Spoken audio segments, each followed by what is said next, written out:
Hello everyone. So my name is Sami Atabani. I'm a senior IP consultant. I'm doing this as a volunteer in my own time rather than in my capacity as an ARM employee. But I will give a bit of background as to what I do for ARM. I'm currently responsible for all third-party IP coming into ARM. And managing sort of how those are used, and in particular where they're incorporated and distributed as part of an ARM product. And I've been at ARM for a very long time. This is my 25th year, and held a number of roles. I started as a hardware design engineer actually, and then gradually moved into the commercial side of things, where I worked as a licensing manager, responsible for licensing ARM IP in around the Asia Pac region for about 10 years, and then took the role of looking after inbound IP and managing that for ARM about 5 years ago. So with that as my background, I work very closely with my colleagues in the legal team, and obviously with the commercial guys and with our engineering developers to assess associated risk and ensuring license compliance with any obligations that might be imposed to us by our suppliers when we distribute their IP. And with that, I'll crack on. I put a few slides together. I don't know how much time. I haven't done this exact presentation in its current format, so we'll see how we get on. And obviously, I'd be more than happy if we don't cover everything. I'd be more than happy to do another hour session to follow up. So let's just crack on. What I wanted to do here is really give you an example of how most organizations interact with open source. So I think sort of we came up with this sort of idea. Was presented in one of the Linux Foundation summits, and when we looked at it, we thought, actually, this is really very good because it describes exactly how we generally operate within ARM, and also over time, talking to others from other companies, realize that actually it is consistent with the way most organizations interact with open source. So if I start with the consume side, the use of any open source or any other third-party IP, such as commercial or freeware software, for example, most organizations either bring something in-house and use it internally, so something like a compiler, or perhaps some test code, or perhaps some infrastructure type tool to help them with the development of their product, but nothing goes outside of the company because it's internal use. The other one is where they bring in a piece of third-party IP, and they incorporate that with their own IP and then distribute outside of the company when they release their products. The advisor will answer your call as soon as possible.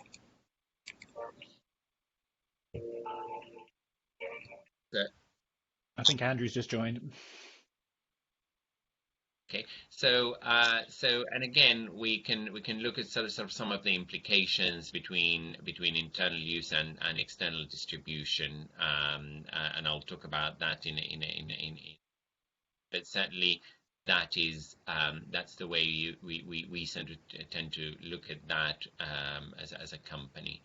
And it is important because it's important that you make this distinction, as we will talk about in a minute, because, for example, the obligations that might be imposed by a license might be vastly different if you are using something internally versus if you are doing a distribution. And in fact, for open source, the majority of the obligations would kick in when you distribute outside of your organization. There are some licenses that can still impose some restrictions, even if you use them within your organization. But generally speaking, most obligations kick in at the distribution stage. Now, so that's where you're bringing something from outside, and you could be using it internally, modifying it, incorporating, amalgamating it into your own product, and then distributing. Then on the other side, there are a number of open source projects out there in the field. The Linux kernel is a very good example of that, where it's a foundation, and they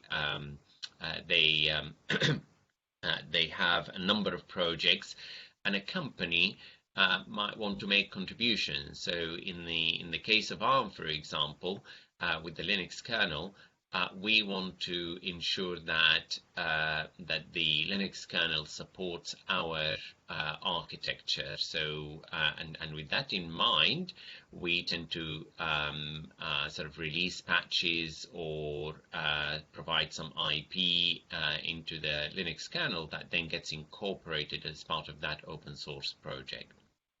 So that's a very common thing, and there are many projects that operate in this. So the Eclipse is another good example where a lot of companies contribute to that project, and then that whole project and the software is licensed under an open source license, and there is governance around that project.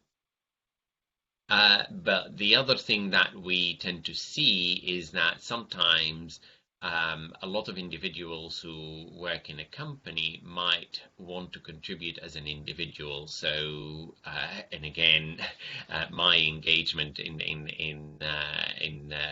OpenUK is a very good example. So while I work for ARM, I am here as an individual on an individual capacity. So I tend to sort of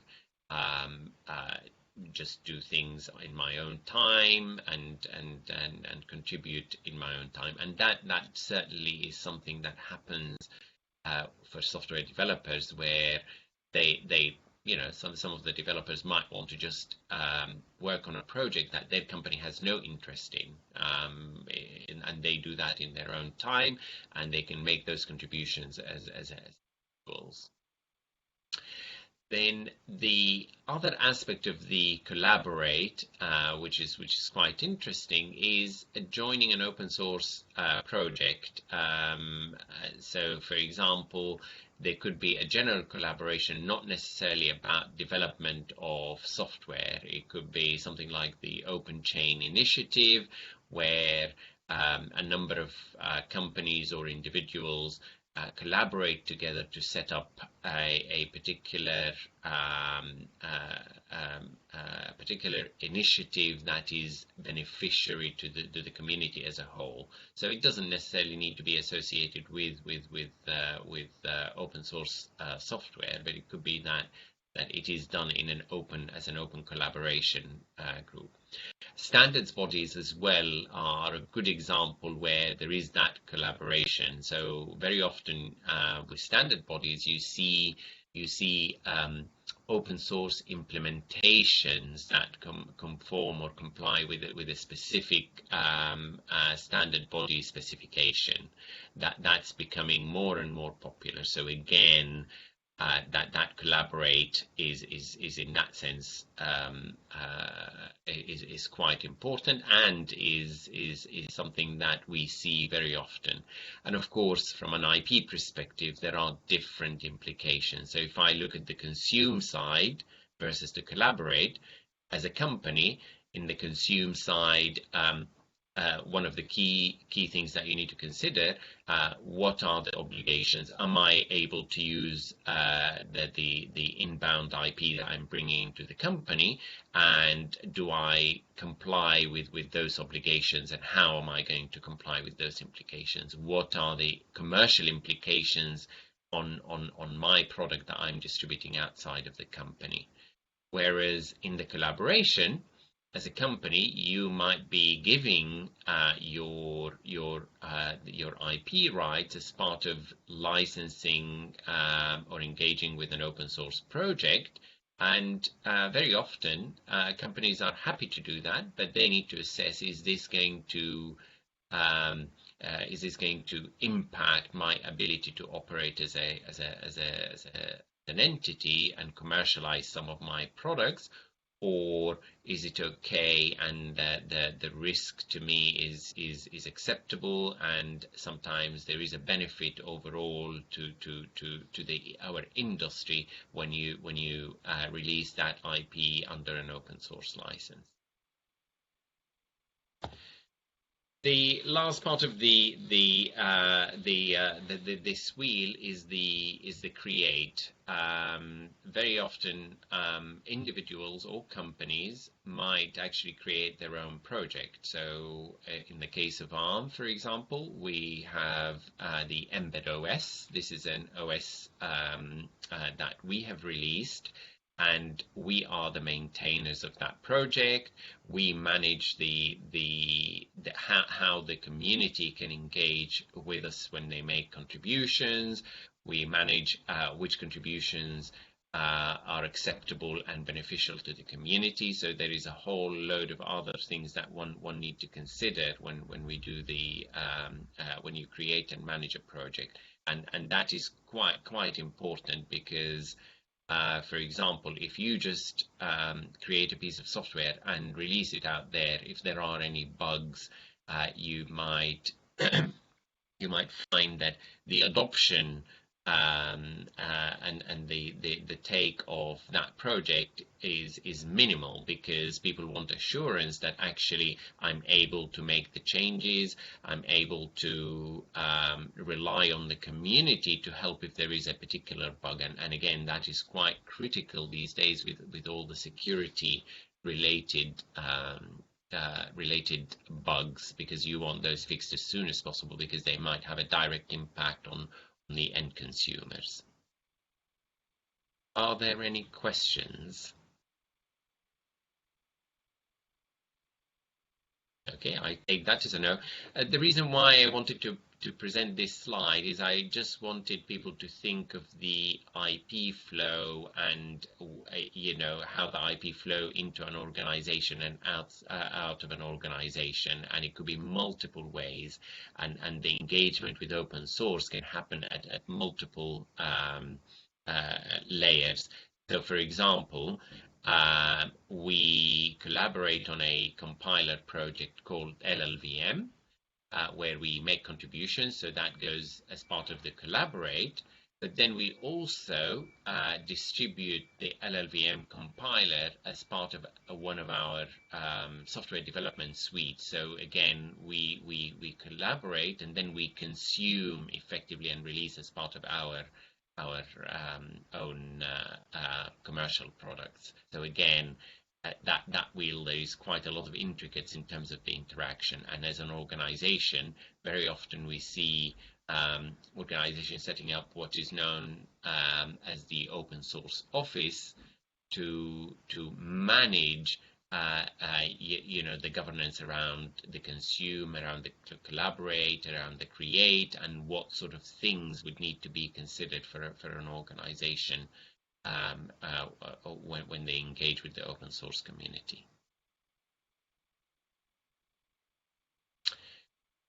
Okay, I wanted to go a little bit into the open source licenses, and Andrew, I apologize. Probably some of your training might include some of what I'm going to cover here, but of course you can go into much more detail. So with open source licenses, broadly, there is what's referred to as permissive licenses, and there is another type of licenses which are referred to often as copyleft. And the key differences between them is that the set of obligations or requirements in the permissive licenses are typically relatively minimal or small as compared to the copyleft licenses. So, for example, with permissive licenses, and I'll give some examples in a minute, you would have typical obligations that you must retain sort of copyright notices, and you have to include a copy of the license.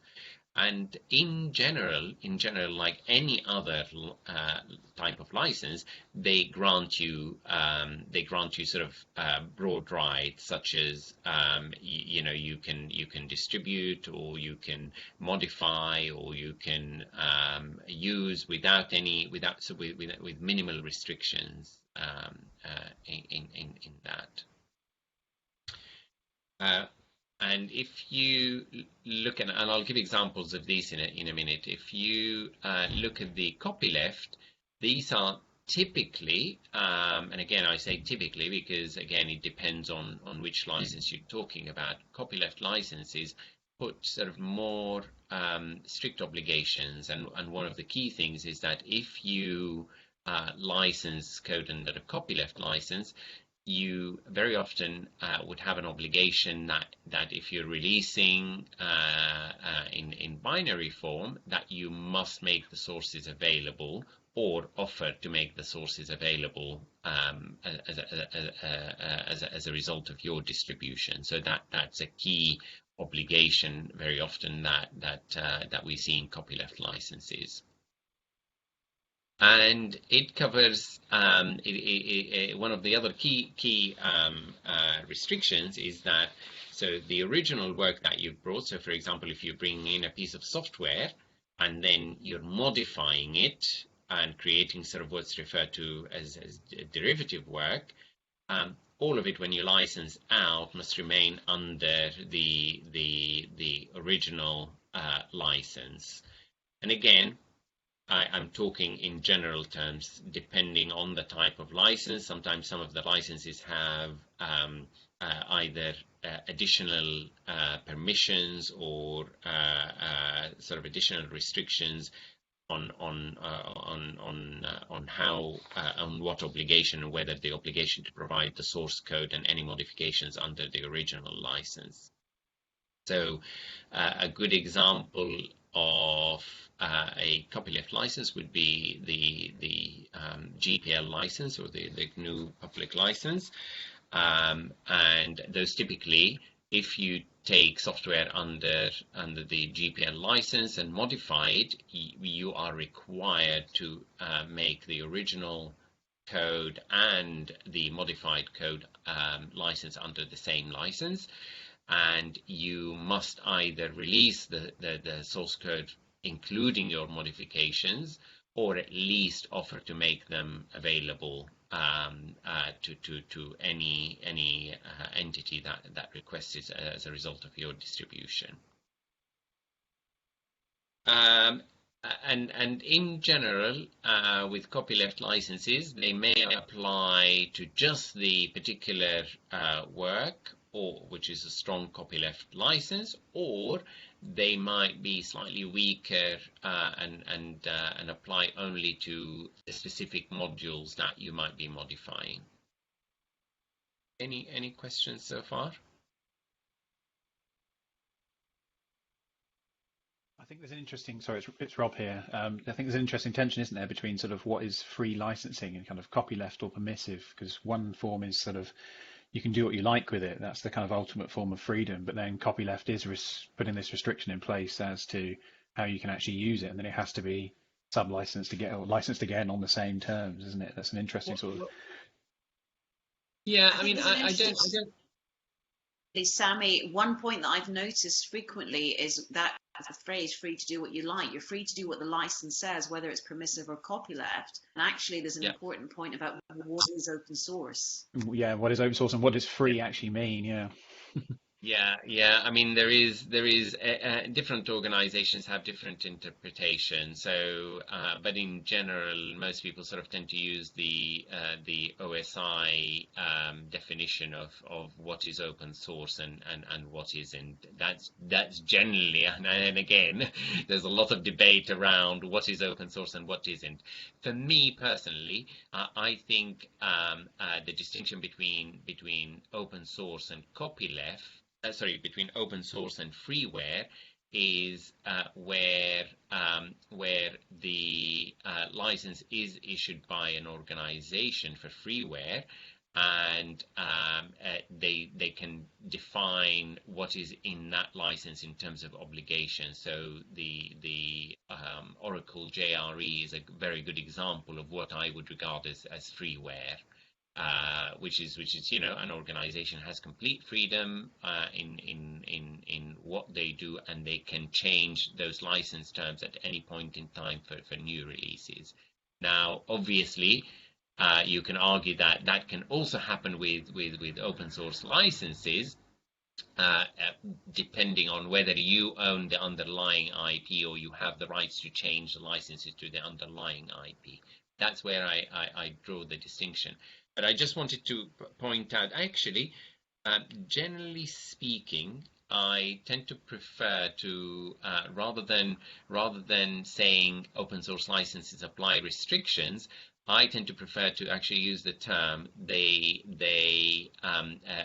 regardless of whether they're permissive or copyleft, that there are license obligations that you need to fulfill, rather than restrictions, because restrictions could be seen as Rob quite rightly highlighted, could be seen as, well, is it really free then if there are restrictions? But actually, the license has clear obligations. It says if you do this, then these are the obligations that you have to fulfill. Otherwise, you don't have a license. So, again, in the spirit of the open source community, and I don't know, Amanda and Andrew, whether you have the same view or not, but certainly I tend to prefer to think of it as you're given certain rights and you have certain obligations to fulfill. Okay. And again, of course, we can sort of, as time goes by, we can go into specific details of the specific licenses and discuss those explicitly. But I wanted to just set the scene about generally how the community and our industries sort of see the open source licenses. These are just examples. Permissive licenses, things like MIT or BSD,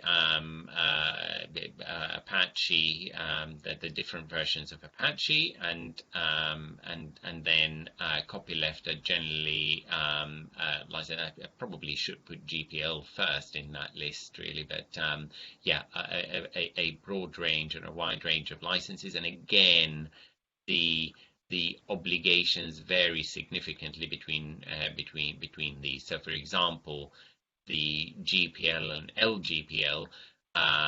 With LGPL, you're allowed to combine an LGPL library with your own code without actually having the GPL implications apply to your own code, provided you don't modify the underlying library that is subject to LGPL. So again, quite interesting. Whereas with the GPL license, if you combine it with your code, the license is very clear that there is an obligation on you to release the derivative work and make the source code for the derivative work available. And again, there are other ways of making exceptions.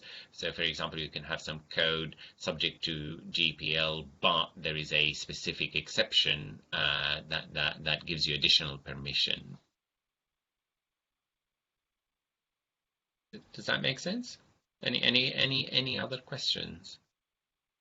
No, that makes sense. Thank you. I have a random question. I don't know if you're going to cover it anyway, but it's fun when you start looking at the compatibility of these different licenses, both in terms of what licenses can be used with each other for different segments, but also how incompatibilities don't mean you can't always combine things in the way you might want to from a sort of technology perspective, and that you have to find a way, a different license that it might be licensed under, or suggest to somebody that they should use a different bit of code that's licensed under something that is compatible. I don't know. That's something you want to talk about as well. So I wasn't going to cover this here today because again, it was quite difficult to judge what level of experience people have with open source. And the approach I tend to take with these trainings. It's a big topic, yeah. Sorry. It is a big topic, yeah. It is a big topic, but if I go back to my diagram, when I talked about an organization needs to sort of like an open source office needs to manage what the process is. That's typically when you, in the consume side, for example, when you bring in third-party IP, if you're going to combine it with your own proprietary license, you need to think, am I allowed to do that? So that's part of your process and mechanism that you've used and the policy that you're using for your organization. And I would expect that compatibility aspect to be considered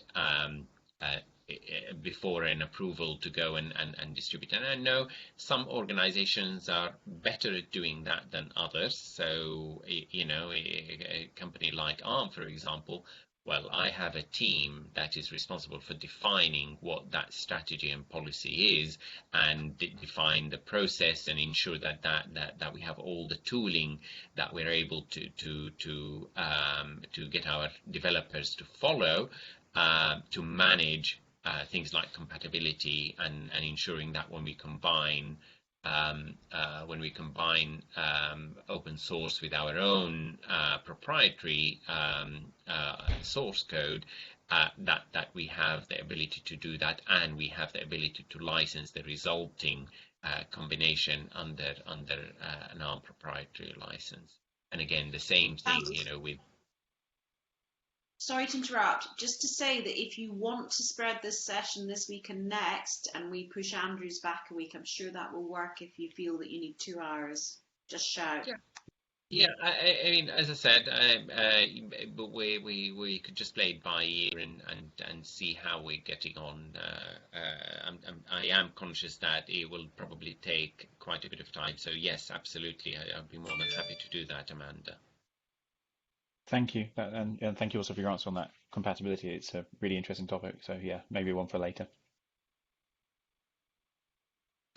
So now I wanted to give some examples, about the implications. So, for example, on what happens when you have a particular project, for example. So it's very common that an open source project includes other projects or other pieces of software that are subject to different licenses. So again, it touches a bit on your compatibility question. So, for example, in this case, Project Foo, which is GPL only, and the Linux kernel is a very good example of that. Underneath that, there might be code or other projects incorporated in that, and those are subject to be two-clause licenses, for instance, in this case. So there is clearly no compatibility issue there. Otherwise, the project maintainer, like the Linux Foundation, would not have accepted those contributions under the BSD license. And in the commercial side of things, we very often, and again, ARM is a very good example of that, you might have a commercial product that combines some code, which is sort of around here, your own code, and then under that you have multiple layers of open source that are included in there. So it's okay. There is compatibility with what you can do under your own commercial product end user license agreement, and it still incorporates other open source components within that. and you are able to apply certain restrictions.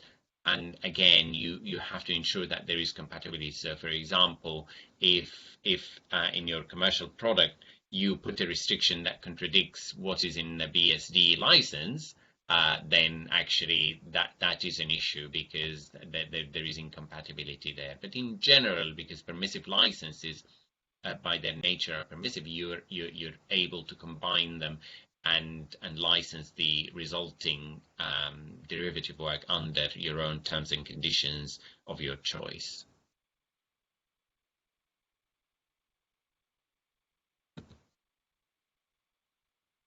So this is an interesting concept between conjunctive and disjunctive sort of licenses. So, for example, in the case of Project Foo, some of the code, which is in dark blue around here, is subject under the GPL license, whereas this bit here under the light blue is under the BSD license.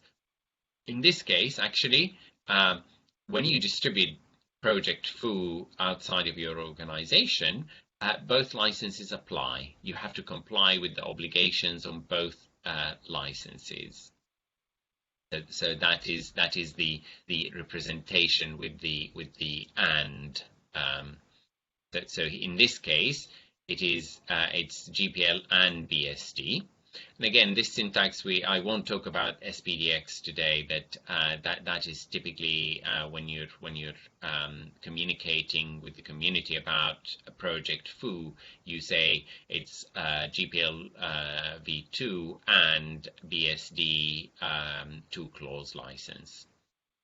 In the case of this Project C here, again, both licenses apply, the Apache license for Project C part and the MIT license for Project D. So that's that and you will hear this word used, conjunctive licensing, quite a bit, and it really has a strong meaning. So it does mean that both licenses must apply when you distribute.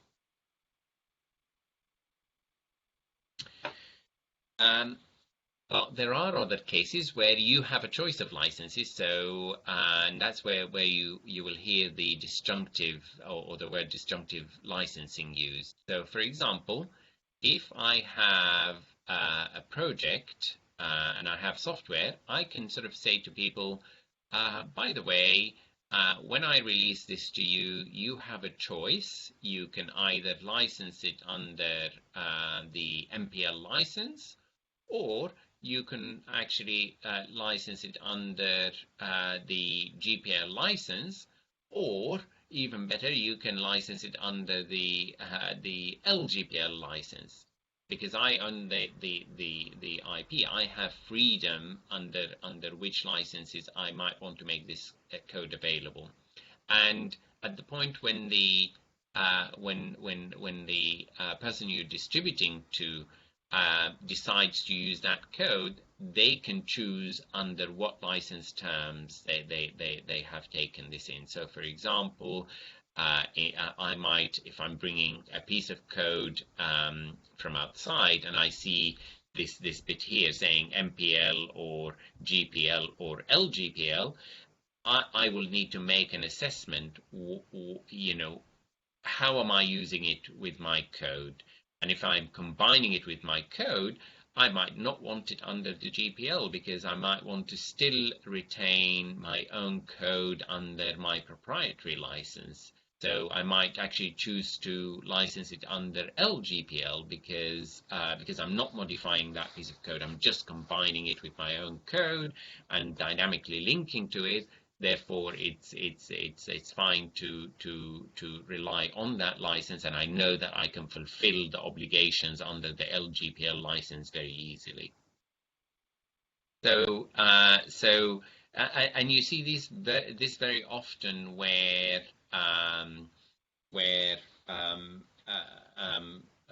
sort of open source suppliers might make code available either under a commercial license or under a copyleft license, a strong copyleft license typically, which is GPL, because they want to convince you that actually you should come to us and license that piece of code under a commercial license, because you will get more freedom and you will have less obligations maybe to fulfill, and also by combining it with your own code, you will not necessarily need to release the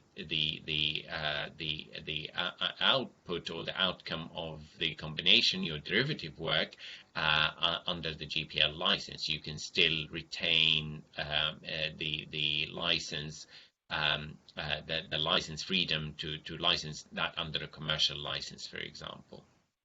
And this is very often, and generally, I mean, Andrew and Amanda, I generally tend to see more the commercial license and GPL more than any other combination, actually, of disjunctive licensing. It's very rare that you see it, or perhaps a GPL and permissive, sort of a GPL or permissive license. I've seen that also a number of times. But in general, people, yeah. Sorry, Amanda, go ahead. I know he's listening. I don't know if he's able to speak. Andrew may have something to say there. I don't know. Yeah, anyway, that's my observation. So, are there any questions? So I guess you might wonder, why am I mentioning this? I think it is all about, like any other license, you need to think what are the terms that are applicable and what are the obligations that I need to fulfill, depending on how I'm using it, because that use case is very, very essential. And that brings me nicely to give actual examples of distribution, for instance, where you know, this here might be your organization, and you might be developing software, combining it with open source software, and then distributing sort of to various customers of yours across the globe. So so distribution means that it has left your organization, your legal entity, and went into another legal entity. And at that point, a lot of obligations will kick in. So, for example, sort of if you look at the GPL license, if you take code under GPL and use it within your organization, actually the obligations are very minimal, because you don't have to make any source code available outside of your organization, even if you combine it with your own code, until such time that it leaves your organization. That's when the majority of the obligations will kick in. And again, we see a lot of these days when people develop sort of cloud services.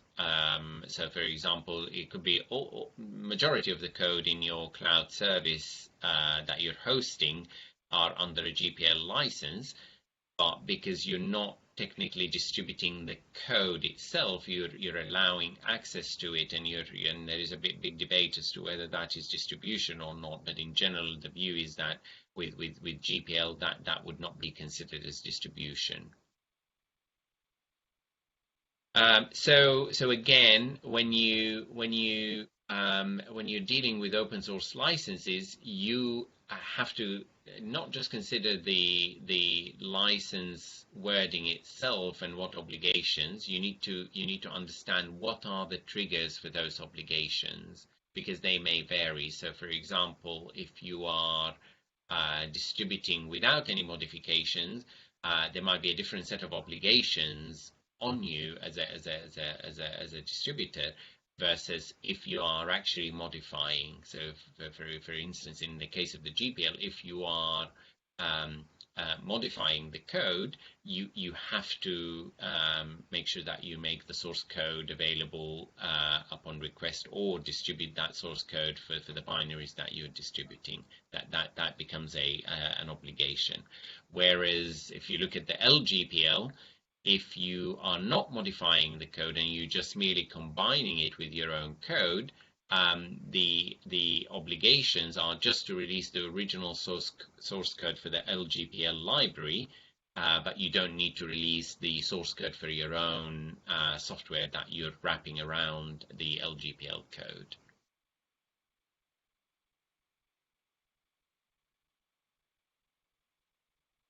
Now, there is another kind of distribution, and there are some interesting licenses. This is the cloud services example, which I mentioned. If you are licensing under GPL, actually, the view generally is that you are not distributing the software that might be here in your platform.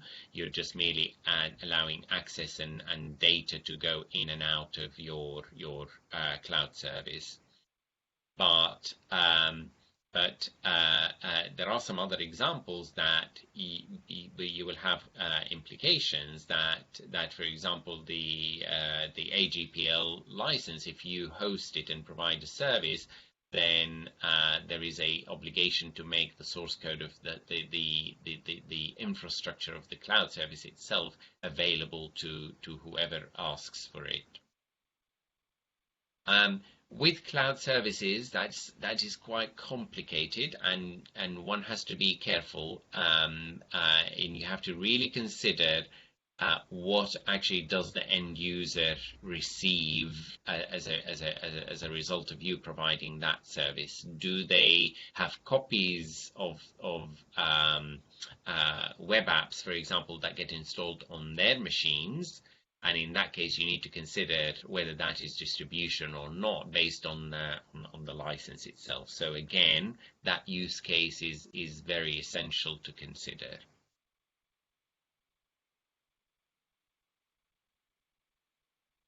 Any questions?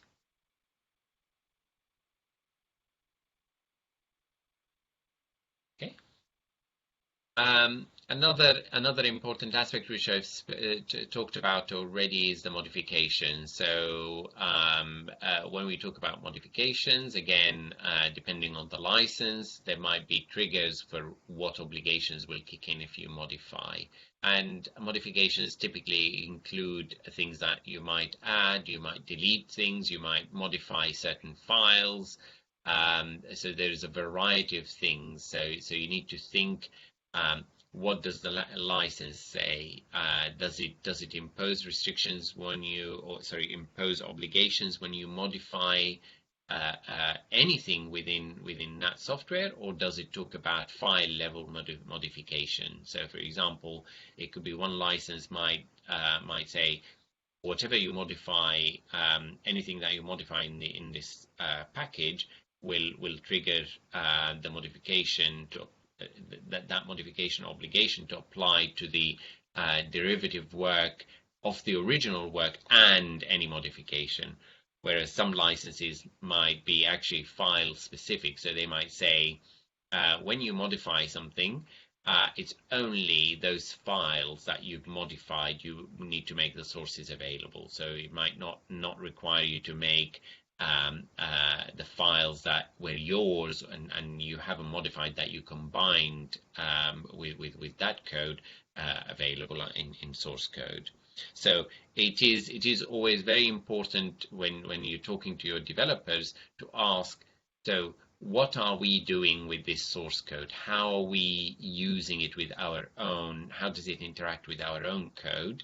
And what license will govern the resulting piece of work? Are we planning to license it under our own proprietary license? And if so, how are we going to keep that separation so that not the whole thing is considered as derivative work? Do we have extra permissions to do what we want to do. So that use case is very essential to consider.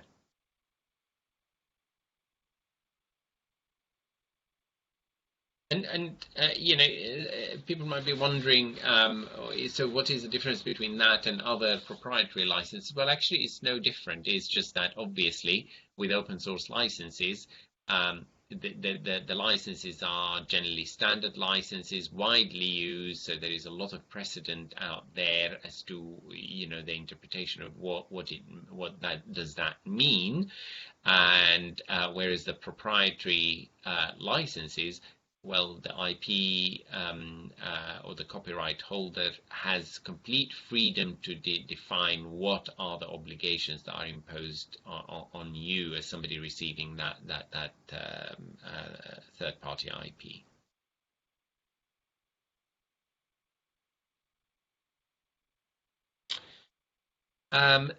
So we talked about obligations, and actually part of sort of looking at obligations, one has to consider how am I achieving compliance with any obligations imposed on me. So, for example, in this case, sort of X is how am I using the open source software.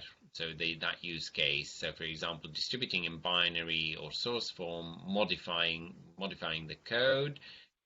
If the answer is yes, then I must do this. What does the license say? So, for example, it might say, well, actually, as long as you retain the copyright notices, there's no other obligation. You have complete freedom. There is no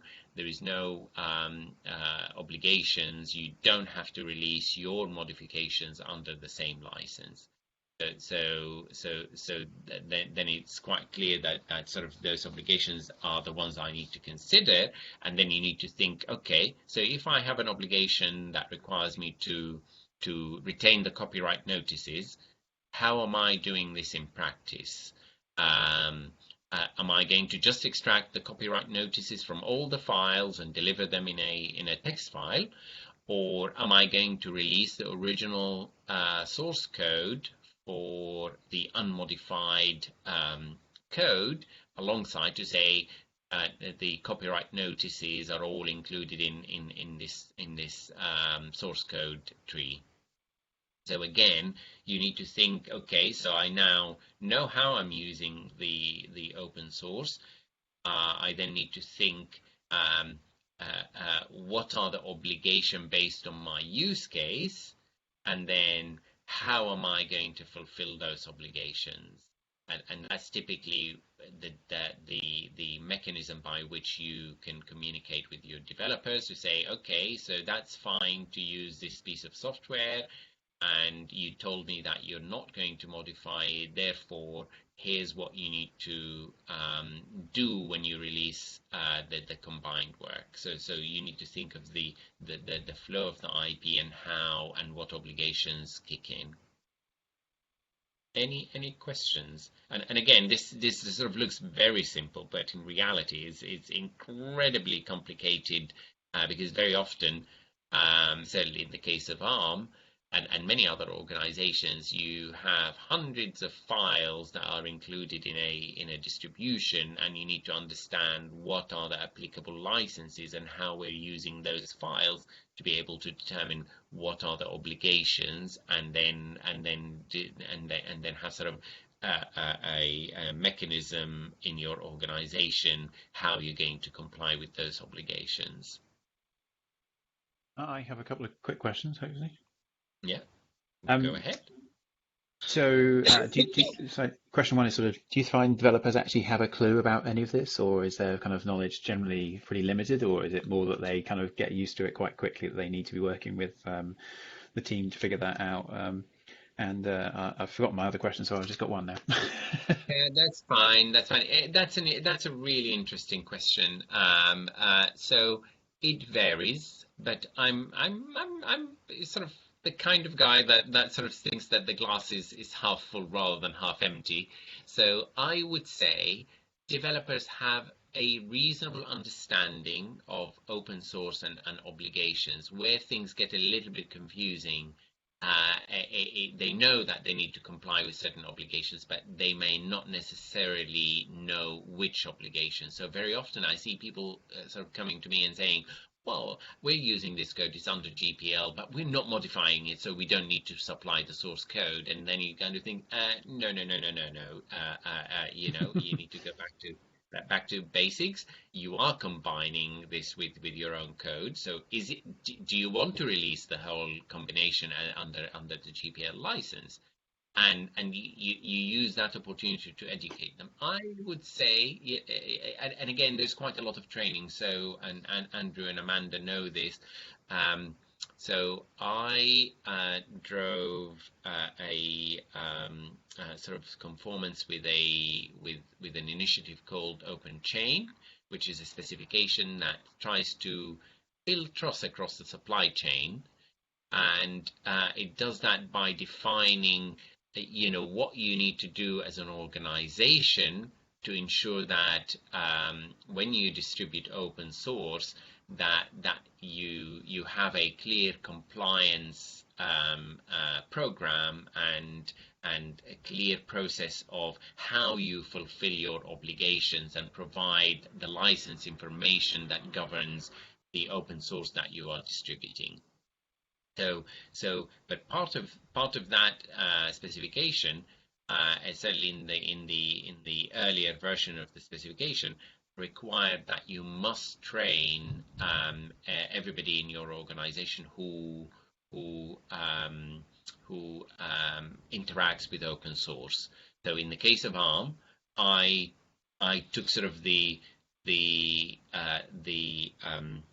strictest interpretation of that requirement and said, okay, all our 5,000 developers must complete a basic set of training. So we rolled out training a year ago now, actually, almost exactly to the day, to over 5,000 developers, and that training was mandatory. It was 4 modules.